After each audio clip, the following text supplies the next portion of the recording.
अस्सलाम वालेकुम। उम्मीद करता हूँ आप सब खैरियत से होंगे। सो गाइस, आज की वीडियो में हम लोग जो फ़िल्टर्स क्रिएट करते हैं, कोई भी इफ़ेक्ट्स हम क्रिएट करते हैं, तो कौन से ऐसे इफ़ेक्ट्स होते हैं जो हमें ज़्यादा क्रिएट करने चाहिए अपने इफ़ेक्ट्स क्रिएटर रिवार्ड्स के लिए, मोनेटाइजेशन के लिए। तो किस तरह के इफ़ेक्ट्स ऐसे होते हैं जो ज़्यादा वायरल होते हैं। तो ये सारी चीज़ें और इन्हीं सारे इफ़ेक्ट्स के बारे में आज हम इसी वीडियो में जो है वो सीखेंगे। और इसी के साथ साथ जो भाई भी चैनल पे न्यू हो, चैनल को लाजमी सब्सक्राइब करें, वीडियो को लाजमी लाइक करें और बेल आइकन को प्रेस कर दें ताकि इस तरह की वीडियोस आप भाइयों को अपडेट्स मिलती रहें। तो यहाँ हमारे पास देखें टेम्पलेट्स आप कोई भी यूज़ कर सकते हो। वो डिपेंड करता है आप पे, आपको जो सही लगता है, जो टेम्पलेट्स आपको सही लगता है कि यार ये वाला हमने यूज़ करना है, तो आप डायरेक्टली यहाँ से इसको सबमिट करते हो। और सबमिट करने के बाद आप इसको जो भी आपके यूज़र्स होते हैं, जो भी व्यूवर्स होते हैं, वो आपके उन इफ़ेक्ट्स को यूज़ करते हैं। तो ये टेम्पलेट्स देखें दिए जाते हैं। आप इसको अगर इस्तेमाल करते हो तो ये आपके रिवार्ड्स वाले इफ़ेक्ट्स में भी ऐड होंगे, ठीक है, अगर तो वो इफ़ेक्ट आपका क्राइटेरिया कंप्लीट कर जाता है। इसी के साथ साथ इसमें जो हमने 3 इफ़ेक्ट्स पे बात की थी, एक तो फ़िल्टर्स थे, ठीक है, दूसरा फ़ोटो इफ़ेक्ट्स थे, थर्ड वाला जो ट्रेंडिंग टॉपिक था उसके रिलेटिव आप कोई भी इफ़ेक्ट क्रिएट करते हो तो वो आपके वायरल जाते हैं। फिर इसी के साथ साथ हम अगर जाते हैं अपने क्रिएट न्यू प्रोजेक्ट में, तो यहाँ सबसे बेस्ट जो इफ़ेक्ट्स था उसमें मैं अपनी हर वीडियो में बोलता हूँ कि सबसे बेहतरीन जो हमें टूल्स और जो हमें ट्रांजिशंस, फ़िल्टर्स और एसेट्स की जितनी भी फाइल्स दी गई हैं वो सारी एसेट्स लाइब्रेरी में ऑलमोस्ट मौजूद होती हैं। अगर एक न्यू क्रिएटर है तो वो न्यू क्रिएटर के लिए इतना कोई मुश्किल नहीं है, क्योंकि यहाँ बनी बनाई सारी वो चीज़ें हमें दी जाती हैं। अब जो हम डिफ़िकल्ट वाले इफ़ेक्ट क्रिएट करते हैं, ज़्यादातर वो होते हैं चैलेंजेस के लिए। बाज़ औक़ात आप देखते भी होंगे गेमिंग्स के ऐसे इफ़ेक्ट्स हैं जिनके आपको चैलेंज बहुत ज़्यादा मिलते हैं। इसी तरह एआई आर्ट के इस तरह के इफ़ेक्ट्स, लेकिन ये टिकटॉक पर बहुत कम यूज़ होते हैं। इनका मकसद हम ये नहीं बोल सकते कि ये ट्रेंडिंग पे चलते हैं। उनके जो यूज़र्स होते हैं वो नॉर्मल होते हैं। लेकिन जो फ़िल्टर्स हो गए, फ़ोटो इफ़ेक्ट्स हो गए, जैसे आप कैपकट देखते हो, यहाँ पर आपको सारे फ़ोटोज़ टेम्पलेट्स मिलते हैं। इसी के साथ साथ फ़िल्टर्स होते हैं। स्नैपचैट पे आप देखो फ़िल्टर्स, तो ये सारे इफ़ेक्ट्स जो होते हैं वो सबसे ज़्यादा क्रिएट किए जाते हैं। एसेट लाइब्रेरी में देखिए, यहाँ हमारे पास में आपको अगर स्क्रीन के यहाँ पर जितनी भी एसेट्स फाइल्स हैं ये सारी हमें मिलती हैं, ठीक है। अब आप एक एक इफ़ेक्ट, एक एक एसेट को लेके जो है वो एक अपना फ़ोटो इफ़ेक्ट क्रिएट कर सकते हो। इस पर मैंने ऑलरेडी वीडियो बनाई थी कि हम किस तरह क्रिएट करते हैं, लेकिन मैं आपको आसान जो तरीका है वो सारा सिखा देता हूँ। यहाँ हमने डायरेक्ट देखें, यहाँ से मैं प्रोटेक्ट जो है वो सेगमेंटेशन का एक ऑब्जेक्ट लेता हूँ जो ऑटोमेटिकली मेरे पास इस तरह आ जाता है।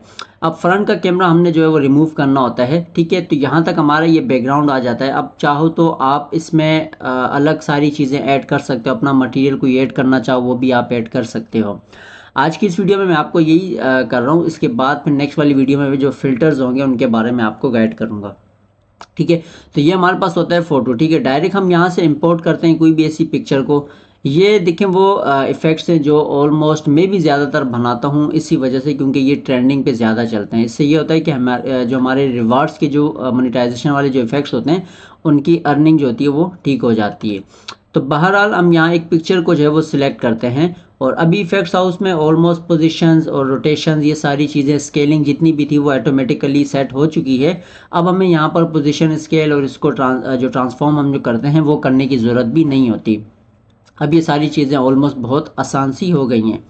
अच्छा देखिए, यहाँ पर हमने जो पिक्चर है वो इंपोर्ट की, अपना जो मटेरियल था एसेट जो उसको इंपोर्ट किया। अब इसी के साथ हम लोग जो हैं वो नॉर्मल एक यूज़र मीडिया का जो हमारा ऑब्जेक्ट है इसको हम सिलेक्ट करते हैं। जब इसको हम सिलेक्ट करते हैं, सिलेक्ट करने के बाद ये हमारे पास एक ग्रीन स्क्रीन की तरह आ जाता है। ये सबको पता भी होगा कि जब इस तरह का टेम्पलेट आ पाता है तो इससे मुराद ये होता है कि हर बंदा अपनी पिक्चर्स को ऐड कर सकता है। बहरहाल मैं ये आपको सारे वो ट्रेंडिंग फ़िल्टर्स हैं उनके बारे में बता रहा हूँ, ठीक है।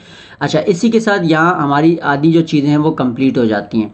अब इसके बाद हमने सिंपल क्या करना होता है, अपने बैकग्राउंड पे जो होता है वो इस यूज़र मीडिया को ऐड करना होता है। लेकिन इस यूज़र मीडिया को ऐड करने से पहले जो है मैं यहाँ पर उस पिक्चर को ऐड करूँगा जो मैंने इंपोर्ट की है। तो यहाँ से मैं डिफ़ॉल्ट यूटी पे जाता हूँ और यहाँ से मैं इस पिक्चर को जो है वो ऐड कर देता हूँ। ऐड करने के बाद हमारे यूज़र मीडिया पे जो पिक्चर है वो ऐड हो चुकी है। अब सिंपली जो है वो मैं बैकग्राउंड पे जाके यहाँ पर इसको मैं टेक्सचर के थ्रू जो है वो यूज़र मीडिया ले लेता हूँ, ठीक है।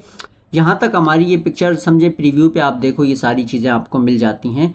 मकसद यहाँ तक आपका जो इफ़ेक्ट है वो हो जाता है। अब तो हमारा अगला स्टेप जो होता है वो ये होता है, सिंपल हम एसेट लाइब्रेरी में क्लिक करते हैं। जब एसेट लाइब्रेरी में आप क्लिक करते हो तो यहाँ आपको बहुत सी चीज़ें देखने को मिलती हैं, ठीक है। अब जितने भी ट्रांजिशंस इसमें दिए जाते हैं, जैसे बेसिकली कैपकट पे आप देखो आपको तरह तरह के ट्रांजिशन मिलते हैं, तरह तरह के फ़ोटो एनिमेशंस मिलते हैं।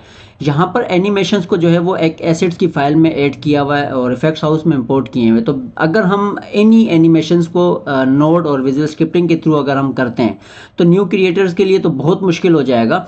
अलबत्ता जो पुराने क्रिएटर्स हैं उनके लिए भी जो है वो थोड़ा उनको एक इफ़ेक्ट क्रिएट करने में, उस तरह का एनिमेशन इफ़ेक्ट क्रिएट करने में शायद वो है कि टाइम काफ़ी लग सकता है। अलबत्ता अगर न्यू क्रिएटर है तो उसके तो पल्ले कुछ भी नहीं पड़ना, जो पुराना क्रिएटर है उसको टाइम लग जाना है। तो यहाँ इस एसेट लाइब्रेरी को यूज़ करने से ये होता है आपका टाइम बचता है, आपके टाइम बचने के साथ साथ आप अपने इफ़ेक्ट्स को जो है वो ईजिली क्रिएट कर सकते हो। तो ये सारी चीज़ें होती हैं। अब बेसिकली यहाँ मैं एक भी अगर किसी भी एसेट्स को ऐड करता हूँ तो यहाँ पर ऐड करने के बाद वो ऑटोमेटिकली जो है वो अप्लाई हो जाता है, ठीक है। अप्लाई होने के बाद फिर हमारा जो अगला प्रोसेस होता है वो ये होता है कि हम डायरेक्ट इसको सबमिट नहीं करते, इसमें हम कुछ ऐसी चीज़ें ऐड करते हैं जिससे हमारा इफेक्ट जो है वो और ज़्यादा खूबसूरत होता है। तो बहरहाल यहाँ मैं आपको सिर्फ एक सिंपल सा दिखा रहा हूँ। तो ये हमने अभी स्मोक का जो है वो एक एसेट लिया, ठीक है। इसी के साथ साथ हम यहाँ पर पोस्ट इफेक्ट पे जाते हैं, मैं इसको मैग्नेट करता हूँ। इसी के साथ साथ मैं यहाँ पर इसी को क्लिक करता हूँ, मैं इसको ग्रेन पे क्लिक करता हूँ। तो कुछ चीज़ें हमने एक्स्ट्रा ऐड की हैं। अब यहाँ बाजू का तो आप जब 2 से 3 जो ट्रांजिशंस एसेट्स हैं उसको जब आप ऐड करते हो तो तब आपको यहाँ पर जो है वो ऑप्शन देता है कि आपका ये 8 MB से ज़्यादा का हो गया, तो तब वो आपका एसेट सप्लाई नहीं होता। तो उस सूरत में भी आपने ये चीज़ें चेक करनी होती हैं कि यार ये आपने 8 MB से कम में ये सारी चीज़ें देखनी होती हैं, ठीक है। यहाँ तक देखें, ये एक नॉर्मल इफ़ेक्ट्स मैं आपको बता रहा हूँ, ये बाज़ औक़ात बहुत ज़्यादा ट्रेंडिंग पे चल जाते हैं। नहीं, अगर मिलियन की मैं बात ना करूँ तो नॉर्मली ये हज़ारों में चलते हैं।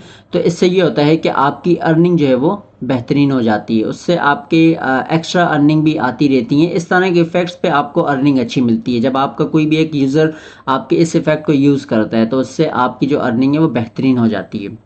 और अब इसके बाद देखें, ये मैंने आपको फ़ोटो बताया। अब इसी में और भी बहुत सी चीज़ें हैं। सपोज़ हम एसेट लाइब्रेरी में जाते हैं तो यहाँ पर हमें हैप्पी बर्थडे के हो गए, इस तरह के पार्टी के हो गए, इस तरह के स्नो, अपना रेनिंग, हर तरह के ट्रांजिशंस भी दिए जाते हैं।